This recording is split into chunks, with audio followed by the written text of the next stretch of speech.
Hello guys, welcome back to my channel. আজকে নিয়ে এসেছি তোমাদের সামনে নতুন একটা ব্লগ। আজকে তোমাদের দেখাবো পরেশনাথ মন্দির, যেটি উত্তর কলকাতায় অবস্থিত। এই মন্দিরের কথা তোমরা হয়তো অনেকেই না জেনে থাকবে, তবে এই মন্দিরটা একবার আসলে আবার আসতে ইচ্ছা করবে তোমাদের। মন্দিরটি পুরোটাই সাদা মার্বেল ও বিভিন্ন কালারের মার্বেল দিয়ে তৈরি। মন্দিরের ভিতরে রয়েছে অসংখ্য স্ট্যাচু এবং মন্দিরের ভিতরে আরও ভিতরের কাজ রয়েছে ছোট ছোট কাঁচের টুকরো দিয়ে। মন্দিরের ভিতরে ক্যামেরা নিয়ে প্রবেশ নিষিদ্ধ আছে, যে কারণে তোমাদেরকে মূর্তি আমি দেখাতে পারলাম না। কিন্তু মন্দিরের একটি বিশেষ বৈশিষ্ট্য হলো, মন্দিরে এমন একটি প্রদীপ রয়েছে যেটি 150 বছরেরও বেশি সময় ধরে চলতে থাকে। তোমরা চাইলে তোমরাও এই জায়গাটা ঘুরে যেতে পারো। অসম্ভব সুন্দর। এই মন্দিরের পাশে রয়েছে আরও 3টে মন্দির।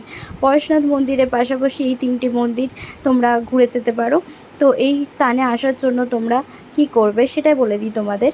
বিধাননগর থেকে তোমরা আসতে পারো গৌরীবাড়ি গামী কোনো অটো ধরে, এখানে সহজেই চলে আসতে পারবে। পরবর্তী আরও ভিডিও দেখার জন্য চ্যানেলটিকে সাবস্ক্রাইব করে দিও বন্ধুরা।